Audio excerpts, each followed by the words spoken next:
MIT जो institute है आपका अमेरिकन, उसने एक स्टडी की इसके बारे में कि किस तरह से आपकी प्रोडक्टिविटी में चेंजेस आते हैं। तो उन्होंने देखा कि काफ़ी सारी जो अलग अलग मैन्युफैक्चरिंग इंडस्ट्रीज हैं उनमें से कुछ इफेक्ट है, जैसे जापानीज, यूरोपियन या फिर अमेरिकन, तो सब अलग अलग अपना वर्क कर रहे हैं, अपने अपने मेथड से यूज़ कर रहे हैं। बट जापानीज जो कंपनी है उनके पास वर्कर्स कम हैं बट उनकी प्रोडक्टिविटी है वो ज़्यादा है, वो टाइम भी कम लेते हैं। कोई भी अगर उनको प्रोडक्ट डेवलप करना होता है तो उनका टाइम ड्यूरेशन है, डेवलपमेंट का टाइम वो भी कम है, उनकी इन्वेंट्री है वो बहुत कम रखते हैं, और सप्लाई करने के लिए भी उन्होंने सप्लायर लिमिटेड रखे हैं। उनका प्रोडक्शन स्पेस कम है, इन्वेस्टमेंट है वो कम है।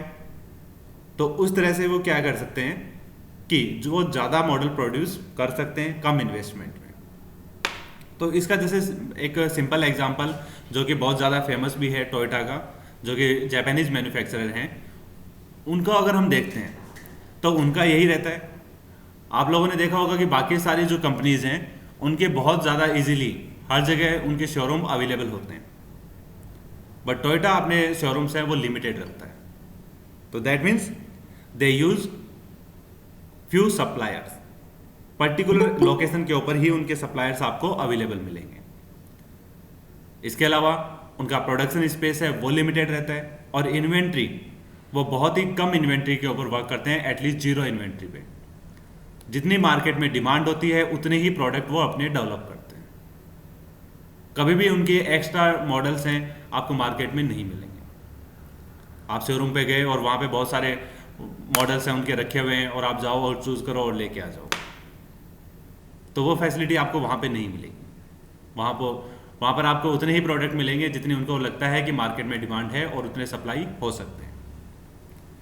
तो डिफरेंट रिक्वायरमेंट्स के अकॉर्डिंग, डिफरेंट शोरूम्स के अकॉर्डिंग उनको रिक्वायरमेंट पता चलती है और उसके अकॉर्डिंग उनका प्रोडक्शन रहता है और उसी में वो अपने मॉडल्स हैं वो सप्लाई करते हैं। तो इस तरह से वो क्या करते हैं, इन चीज़ों के ऊपर बहुत ज़्यादा फोकस करते हैं कि किस तरह से उनकी प्रोडक्टिविटी को इंक्रीज किया जाए। तो ऐसा जो सिस्टम है, तो उस सिस्टम को MIT ने स्टडी करने के बाद कहा कि ये जो आप सिस्टम से यूज़ कर रहे हो, काम कर रहे हो, वो आपका एक लीन सिस्टम है। और उसके बाद इस सिस्टम को जो पॉपुलरली कहा गया है वो है लीन मैन्युफैक्चरिंग।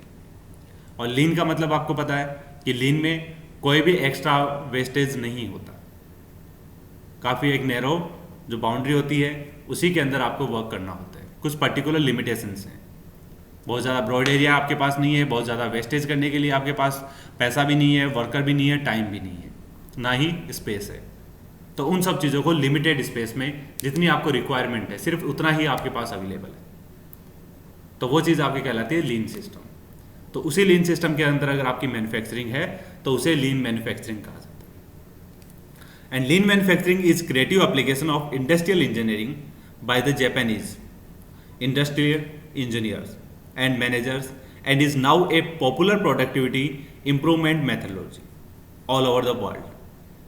क्यों? क्योंकि इसमें अपना बेनिफिट यही है सभी का कि अगर आपका इन्वेस्टमेंट कम होगा, आपके पास वर्कर्स हैं वो ज़्यादा स्किल्ड होंगे, कम वर्कर होंगे और आपकी प्रोडक्टिविटी आपकी ज़्यादा होगी, तो उसमें आपको डेफिनेटली प्रॉफिट ही मिलेगा, उसमें आपको लॉस कभी हो ही नहीं सकता।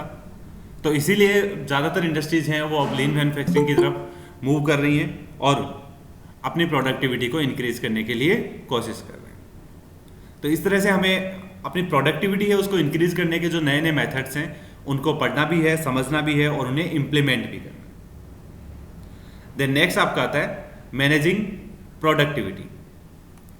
तो दैट मीन्स आपको अगर प्रोडक्टिविटी मैनेज करनी है तो कैसे हो सकती है। Improving productivity is an important and major goal in virtually every organization. For countries, high productivity can lead to economic growth and development. तो that means improving, अगर productivity की हम बात करते हैं तो वो तो हर एक ऑर्गेनाइजेशन होती है, उनका गोल होता है, वो चाहते हैं कि हमारी प्रोडक्टिविटी कैसे भी करके इंक्रीज हो। और अगर हम कंट्रीज़ के बारे में बात करें तो अगर उनकी कंट्री में अगर प्रोडक्टिविटी ज़्यादा है तो हाई प्रोडक्टिविटी है उसकी वजह से उनकी इकोनॉमिक ग्रोथ हो सकती है और डेवलपमेंट इंक्रीज हो सकता है। जितनी प्रोडक्टिविटी होगी, जितने प्रोडक्ट डेवलपमेंट होंगे, उतने ही वो अपनी कंट्री में सेल आउट कर सकते हैं, बाहर एक्सपोर्ट कर सकते हैं। तो नंबर ऑफ प्रोडक्ट्स के ऊपर या प्रोडक्टिविटी के ऊपर आपके डिपेंड करता है कि आप कितनी ग्रोथ कर पाते हैं। एक कंट्री है वो बहुत अच्छी प्रोडक्टिविटी से अपने प्रोडक्ट्स को डेवलप कर रहे हैं और वो जितनी मार्केट में रिक्वायरमेंट है उसके अकॉर्डिंग सप्लाई चल रही है। एक दूसरी कंट्री है जिसके अंदर वो टाइम ज़्यादा ले रहे हैं, उनकी जितनी रिक्वायरमेंट है उतनी सप्लाई उनसे नहीं हो पा रही। तो दोनों में से कौन सी कंट्री दूसरी कंट्री में एक्सपोर्ट कर सकती है? पहले वाली, जिनके पास प्रोडक्टिविटी ज़्यादा है, उन्होंने अपनी जो डिमांड है वो भी कंप्लीट फुलफिल की है, प्लस उनके पास एक्स्ट्रा भी अवेलेबल है। तो जहाँ पे उनकी प्रोडक्टिविटी कम है, वहाँ उनकी रिक्वायरमेंट है प्रोडक्ट्स की, तो वो अपने प्रोडक्ट वहाँ पे एक्सपोर्ट कर सकते हैं। तो इस वजह से क्या होगा, उनको इकोनॉमिकली ग्रोथ भी मिलेगी और इकोनॉमिकली और उनका डेवलपमेंट भी होगा, उनके पास फाइनेंशियल कंडीशन अच्छी होगी, पैसा अच्छा आएगा, तो वो अपनी कंट्री में डेवलपमेंट अच्छे से कर सकते हैं। तो इस सेम यही सिचुएशंस आपकी ऑर्गेनाइजेशन में रहती है, आपकी कंट्रीज में भी रहती है। Employees can receive higher wages and company profit can increase without causing inflation. और अगर आपकी प्रोडक्टिविटी अच्छी है तो आपकी कंपनी को बेनिफिट अच्छा हो रहा है, प्रॉफिट अच्छा हो रहा है, तो आपकी कंपनी आपके एम्प्लॉयज़ को अच्छी सैलरी दे सकती है, तो जिसकी वजह से आपके एम्प्लॉयज़ हैं वो आपके सेटल रहते हैं, प्रॉपरली आपके ऑर्गेनाइजेशन के अंदर कंटिन्यू रहते हैं। For individual organisations, increase productivity gives them a reduction in cost and thus the ability to offer more competitive prices. तो अगर ऑर्गेनाइजेशन में आपके प्रोडक्टिविटी ज़्यादा हो रही है, ज़्यादा प्रोडक्ट रैंडमली बन रहे हैं और आपकी सेल भी अच्छी हो रही है, आपको प्रॉफिट भी ज़्यादा हो रहा है उसमें, तो आप क्या कर सकते हो, अपनी कॉस्ट को रिड्यूस कर सकते हैं। और कॉस्ट अगर आपने रिड्यूस करी तो कॉस्ट रिड्यूस होने की वजह से आप अपने प्रोडक्ट की प्राइस भी कम कर सकते हैं। और प्रोडक्ट की प्राइस कम होगी तो दैट मीन्स आपके मार्केट में जो कंपटीशन है उसमें आप आगे चले जाओगे। बिकॉज जो भी अपने कस्टमर्स हैं, कंज्यूमर्स हैं, तो वो जब प्रोडक्ट परचेज करते हैं उनको अगर वही सेम क्वालिटी और कम पैसे में मिलेगी तो क्या रहेगा, उसमें उनकी चॉइस इंक्रीज होगी और वो उसे ज़्यादा परचेज करेंगे। Over the past decade US business have made dramatic improvement to increase their efficiency. तो जैसे अलग अलग कंट्रीज़ का हम देखते आ रहे हैं, यूएस का भी लास्ट डिकेड्स में काफ़ी इंप्रूवमेंट रहा था, जो उन्होंने इंक्रीज़ किया था अपनी एफिशिएंसी को इंक्रीज़ करने के लिए। तो जो डेटाज हैं वो 2001 to 10 के हैं, तो उनके अकॉर्डिंग उस टाइम यूएस में काफ़ी अच्छी ग्रोथ थी इंडस्ट्रीज़ में और कंट्री में भी काफ़ी अच्छा डेवलपमेंट था। तो वही सब चीज़ें अगर हम अपनी ऑर्गेनाइजेशन के लिए भी करना चाहते हैं तो हमें अपनी ऑर्गेनाइजेशन में ये सारी चीज़ें प्रोडक्टिविटी को इंक्रीज़ करने के लिए देखनी होगी। एक एग्जांपल है यहाँ पे, the latex form international state of the art digital facility in Selton, Connecticut boosted capacity by 50% in a smaller space, but with a 30% efficiency gain. Service companies and departments are also pursuing productivity gain. तो that means एक company है जिसका हम example लेते हैं कि उसने अपने कैपेसिटी को 50% इंक्रीज किया एक कम स्पेस में, तो उसकी एफिशिएंसी में 30% का इंक्रीमेंट हुआ, तो जिसकी वजह से उनकी सर्विस कंपनी है या डिपार्टमेंट है उनके अंदर भी आपकी प्रोडक्टिविटी में इंक्रीमेंट होगा। तो इस तरह से अगर हम कोई एग्जांपल लेके इनको समझ सकते हैं तो उनसे हमें पता चलता है कि आपके डिफरेंट अगर इंडस्ट्रीज़ है तो उनमें आप किस तरह से उनकी प्रोडक्टिविटी को इंक्रीज कर सकते हैं। For global companies also improving productivity is an important objective and route to increase competitiveness.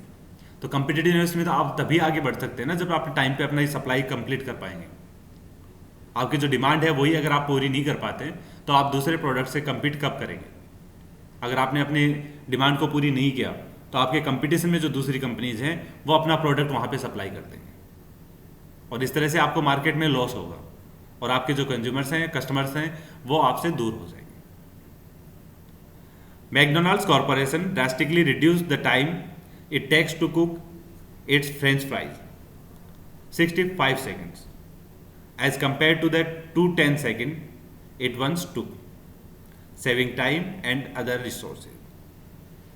तो मैकडोनल्ड्स ने क्या किया था कि अपना जो फ्रेंच फ्राइज वो बनाते हैं उनमें जो टाइम लगता था उनको उन्होंने रिड्यूस करके 65 सेकंड पे लेके आए, जो कि पहले उनका टाइम था 210 सेकंड्स।